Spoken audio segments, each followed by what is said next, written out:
Hi, my name is James Hayes with Enchanted Images, and today I'm going to be giving a first look, short preview of the Phottix Mitros flash unit. It was just released at WPPI, was first introduced. I've had the pleasure of working with one of these units for a few weeks now. I've used it on several professional photography sessions, and I'm going to talk a little bit about that.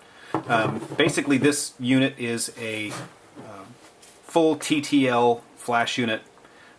Has what you would expect from a TTL flash. There's a lot more. I'm not going to go through all the technical specifications. This is more of a user short review than anything else. You can find plenty of information about this technically, but it is right there comparable with the upper end offerings from Canon and Nikon. This is a very well built unit. And the build quality is just fantastic and solid, what you would expect for something for a flash unit like this with as much features and details. I'm not going to do a traditional unboxing, but I am going to talk a little bit about what comes with this. First of all, the case that it comes packed in is a great case. It's a pouch type case. It has pockets on the sides, pockets on the insides that hold various things. And just a really well designed case. There's a belt loop on the back, metal hook there. Very usable case. Inside the case, inside the package, we have a USB cable. This is for updating the firmware to the flash unit right in the side. A very useful feature, kind of ahead of the game a little bit for firmware updates. Just makes it real convenient. Also is included is a sync cable. Something very unique though and different here, and I want to really talk about this, is that one of the major differences from this flash unit versus some of the ones from Canon and Nikon is this way that this camera syncs. It takes a traditional 3.5mm sync cable, plugs in right here on the side. This is a huge benefit and bonus for a flash gun like this. Virtually every time I've ever had a problem with any of my speedlights failing, it has been at the expense of the much maligned PC sync connection, which is what most flash units have. Instead of a regular prong adapter here, it's a PC sync connection, which is just always rife with problems. Now I can take my regular sync cables that I use with my studio strobes, and I'm right back in business, very well integrated with this. Also, there's the USB port mentioned before. Also in the box is a quick start guide, which is kind of comical actually. The quick start guide basically says insert batteries, put on camera, start taking pictures. And honestly, that is there's some truth to that. It is that easy. This is one of the easiest flash units I've ever used straight out of the box. I have barely had to reference the manual at all. And speaking of the manual, this is one of the other cool features in the box. The manual comes on this jump drive instead of a printed book manual, which is fantastic for me because I can keep the manual into a PDF file. I can keep it on my laptop. I can keep it on my iPhone. So if I ever need to reference something, I've got it right there. This is Phottix, I think, setting the bar here with probably we're going to see more and more of this with products like these, with the electronic manuals, as it's just easier to reference. I've lost several manuals over the years. So this is a great welcome feature. Also comes with a little cold shoe stand with a thread on the bottom to put on the on your light stands. Pretty solid, pretty well built, as one would expect for something like that. That's also included in there. And then a power adapter. This is the Canon version. So this sits in the side when you are using external power sources. Plugs in just like so, and it is very solid. It's a hard plastic casing on the outside.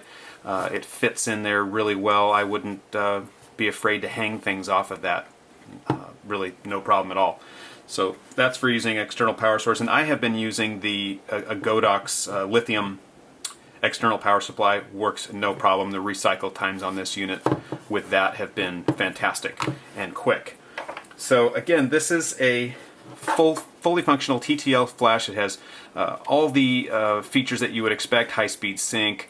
It also can act as a master unit and with slave units. This is the controller interface for that. I don't use it this way. I am always using this off camera, so I would never use this as a master, but it does have those functions for wedding photographers and people that do like to have flash on camera and also be able to control slave units. I'm using this primarily with the other Phottix radio triggers. There's a lot more information on the web on that. I won't get into that too much, but I'm pretty exclusive. This is my setup. This is my transmitter. This is my receiver that sits very easily and snugly into the Phottix Mitros unit, locks on and connect to the bottom of my light stand. I'm ready to go. So this is my rig with these. I have been using it for a few weeks now, and I have yet to have a failure of any sort.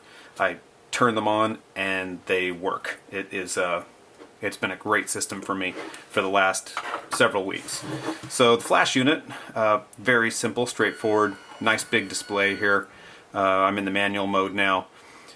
One of the other fun benefits about this readout is up here in the upper right is a battery life indicator. It's something that I haven't experienced before on any other flash unit, and it has been great to have that. On the occasions where I'm in the studio and I don't have my external battery pack, it is wonderful to know where you're at battery power. Before, on any other units I was using, I would basically always have to put new batteries in because I didn't know where I was at, and there's nothing worse than running out of batteries in the field and even having to take time to change them. But if I knew that I was about 3/4 still full power, I knew I could probably get through another session. So that's been a great bonus on this. The ease of use of this is, like I said, better than just about any other flash unit I've had. I literally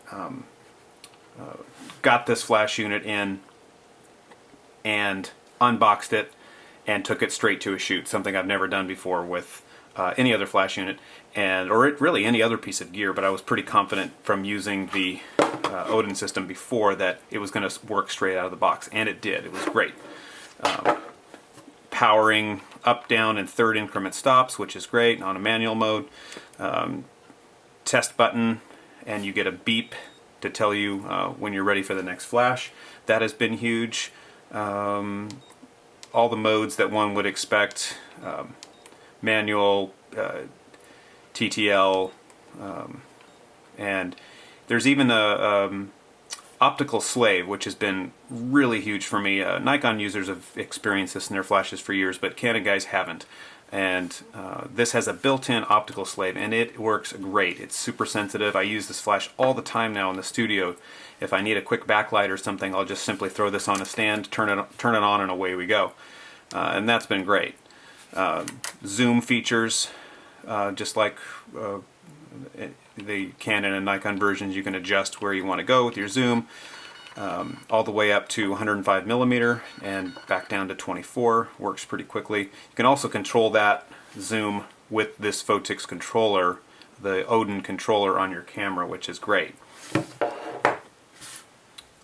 I'll show you a few images here that I've taken with the Mitros.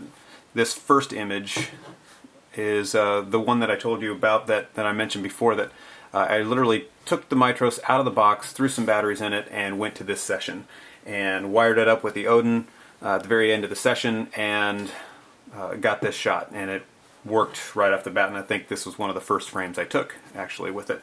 I simply had the subject's mom, I think, who was there, hold the flash off camera, and I controlled it with the Odin, and I was shooting this one in TTL, so I just let it do its thing and got this shot, and it's been very accurate. I rarely shoot in full TTL mode, but in this case I just let it do its thing because I was running out of time, and it worked fantastic. This next image I shot while I was teaching an event in San Diego called Seniors Ignite, and this one I had a little bit more of a complicated setup. I put the Mitros unit inside of an Apollo softbox, a small softbox, which is a folding kind of umbrella style softbox, because I wanted a softer modified look. It was bright midday sun.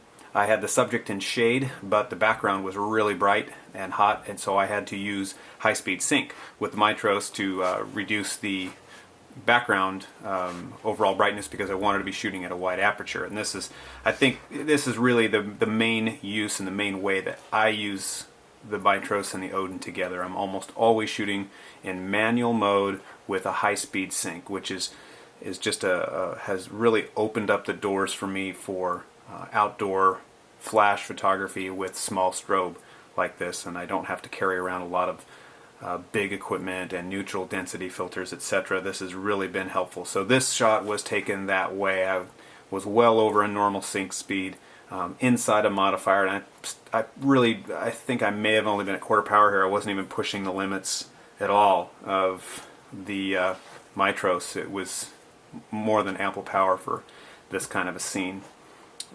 This next shot is taken in the same environment, but it was or same area, but in a much brighter light area. And in this case, I still had the same setup, Mitros inside of the Apollo softbox, but I more or less use it just to kind of color the scene, to add light. It's not obvious by looking at this photograph that I'm, I've got a strobe going on, but it really is a significant part of the light on the subject's face here.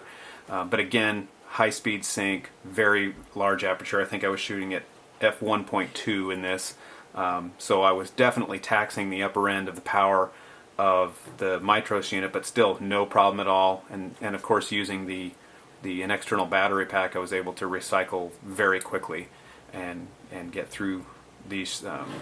Get these shots in a pretty quick fashion. But again, my uses have been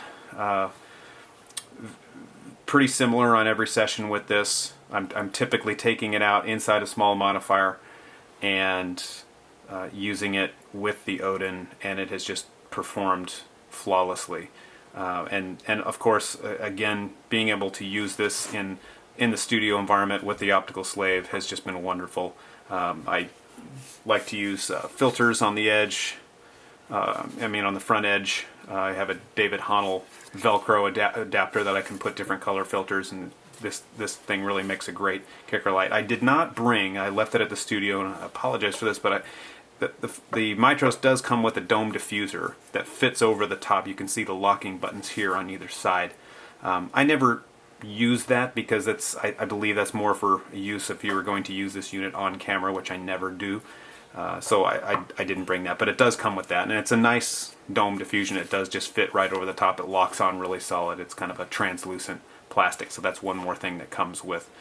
But I would fully recommend this to anyone who has those needs, where they need the functionality of TTL, or even just the functionality of being able to shoot with a strobe in high-speed sync mode, and having the full manual control that this does at a significantly lower cost than the similar offerings from Canon and Nikon. And honestly, when paired with the Odin system, this is much preferred over either of those two manufacturers. This thing has just been flawless for me, and has really been a great addition to my arsenal.